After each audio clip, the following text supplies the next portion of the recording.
दोस्तों,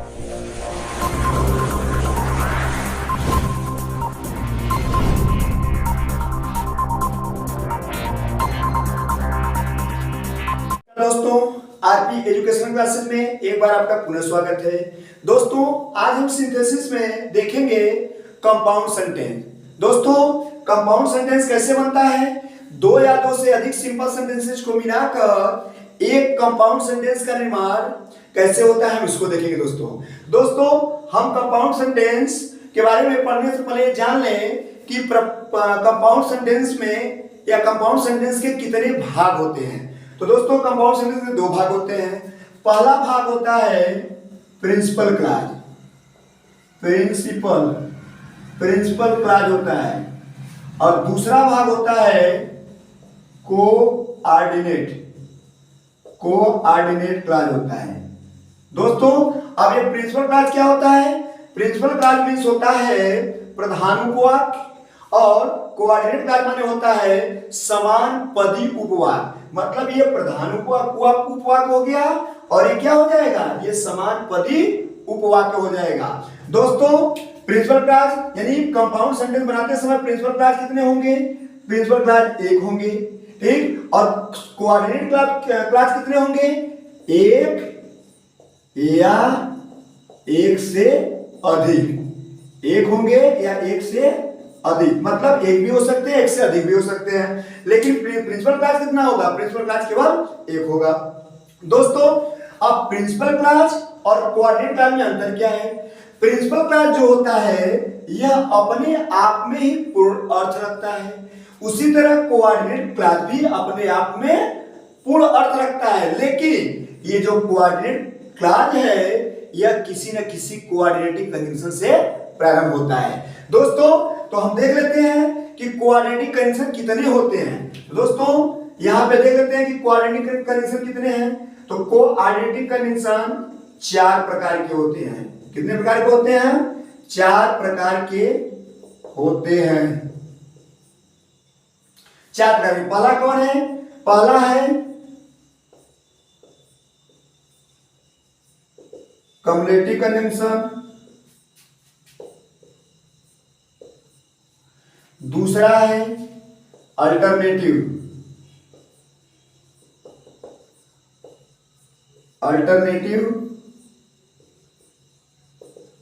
कंजंक्शन, तीसरा है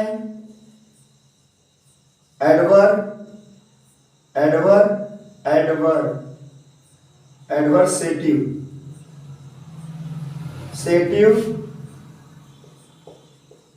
कंजंक्शन, और चौथा है इलेटिव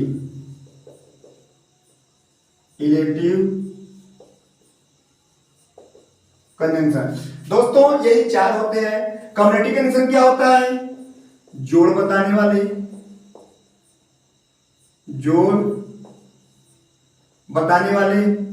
एडवर्सेटिव क्या होता है? अल्टरनेटिव, विकल्प बताने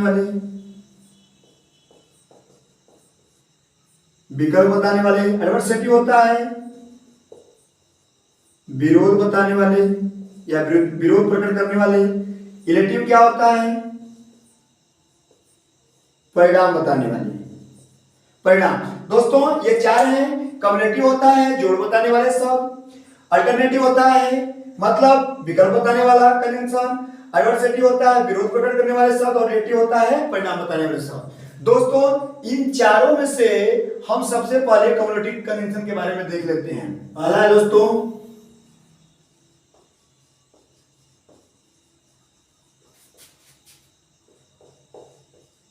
कम्युलेटिव कंजंक्शन। अब कम्युलेटिव कंजंक्शन में कौन कौन से कंजंक्शन आते हैं दोस्तों, हम यहां लिख दे रहे हैं। जैसे हो गया एंड, बोथ, डॉट एंड, एज वेल एज, उसके बाद नॉट ओनली, बट आल्सो। दोस्तों, ये सब क्या है? ये सब कम्युलेटिव कंजंक्शन है दोस्तों। अब कम्युनिटी कंजंक्शन है, तो अब हम इन्हें एग्जाम्पल के माध्यम से देख लेते हैं कि कैसे कम्युनिटी कंजंक्शन का निर्माण होता है। पहला एग्जाम्पल दोस्तों, जैसे ही टूक माई पेन यस्टरडे, ये पहला वाक्य हो गया। दूसरा वाक्य है ही रिटर्न इट टुडे। दोस्तों ये दो वाक्य हैं। अब इन्हें हम कंपाउंड सेंटेंस बनाएंगे। कंपाउंड बनाएंगे तो दोस्तों देखिए, ही टूक माई पेन यस्टरडे, उसने मेरा पेन लिया कल, यानी कल उसने मेरा पेन लिया। ही रिटर्न इट टुडे, उसने इसे आज वापस कर दिया। यह भी अपने आप में पूर्ण अर्थ रख रहा है, यह भी अपने आप में पूर्ण अर्थ रख रहा है। तो हम क्या करेंगे, इसका हिंदी बना देते हैं कि उसने कल मेरा पेन लिया और आज इसे वापस कर दिया। तो हो जाएगा दोस्तों, he took my pen yesterday and returned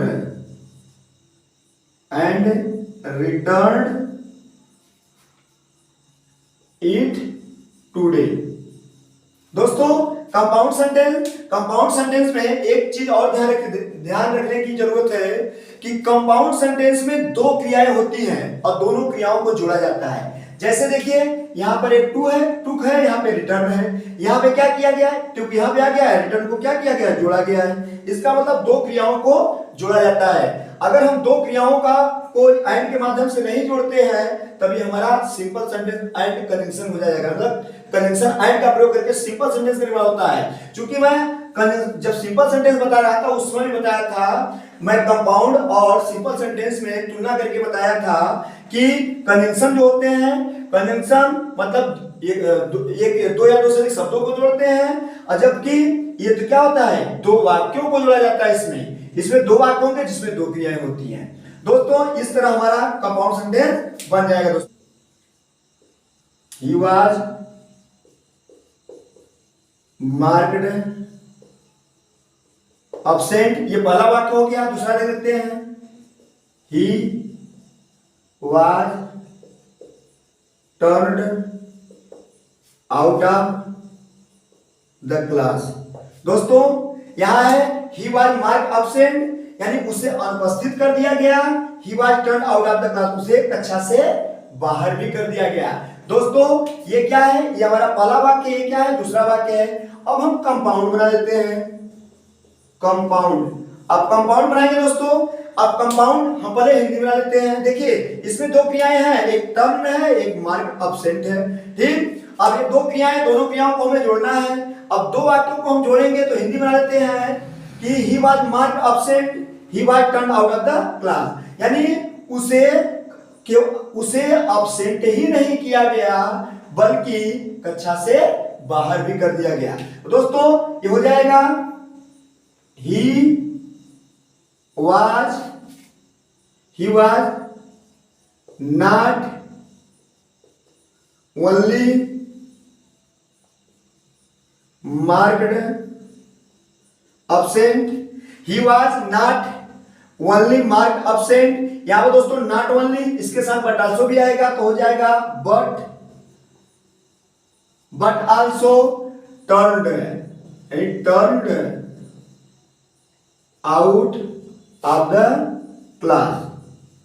दोस्तों यहां पर क्या हो गया, यानी उसे अब्सेंट ही नहीं किया गया, उसे अनुपस्थित ही नहीं किया गया, बल्कि उसे कक्षा से बाहर भी कर दिया गया।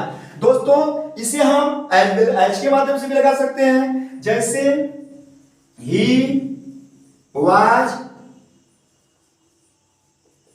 Marked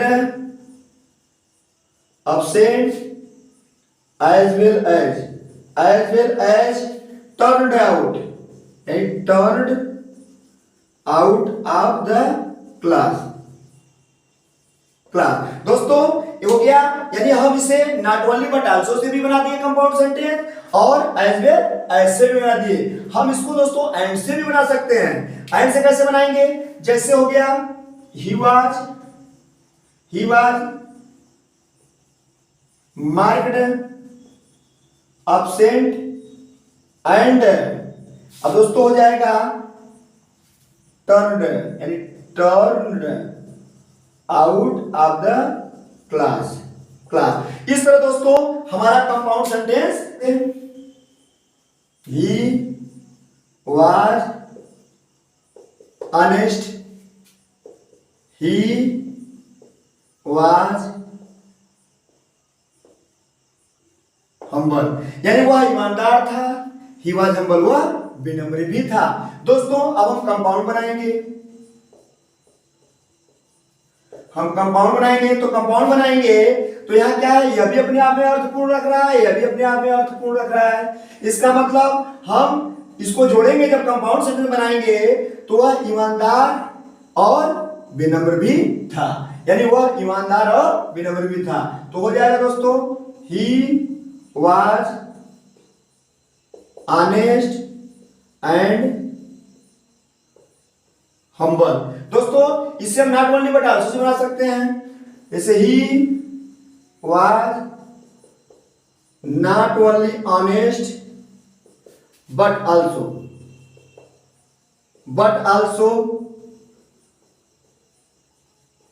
humble। दोस्तों यहां पर एंड से भी हम इसको बना दिए कंपाउंड सेंटेंस और not only but also say बना दिए। दोस्तों इसे हम एज वेल एज से भी बना सकते हैं। जैसे he was honest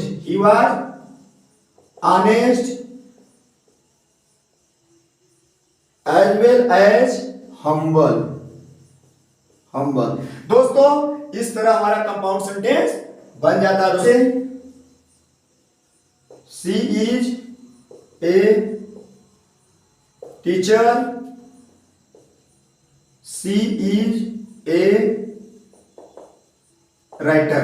वह एक टीचर अध्यापक है या अध्यापिका है, वह एक लेखिका भी है। कंपाउंड सेंटेंस बनाएंगे दोस्तों तो हम जोड़ सकते हैं, कंपाउंड सेंटेंस बना सकते हैं कि वह एक अध्यापक और लेखक है, तो हो जाएगा she is a teacher and writer, यानी वह एक अध्यापक और लेखक है। दोस्तों इसको हम not only but also say बना सकते हैं, तो हो जाएगा she is not only a teacher but also a writer। दोस्तों इसे हम एज वेल ऐसे भी बना सकते हैं, तो हो जाएगा she is a teacher as well as a writer। दोस्तों इस तरह हम कम्युनिटी कंजंक्शन के माध्यम से कंपाउंड सेंटेंस बना देते हैं। दोस्तों अगर वीडियो पसंद आए तो लाइक करिएगा, शेयर करिएगा, दोस्तों सब्सक्राइब जरूर करिएगा ताकि ये कंपाउंड सेंटेंस के बारे में कोई दिक्कत न हो।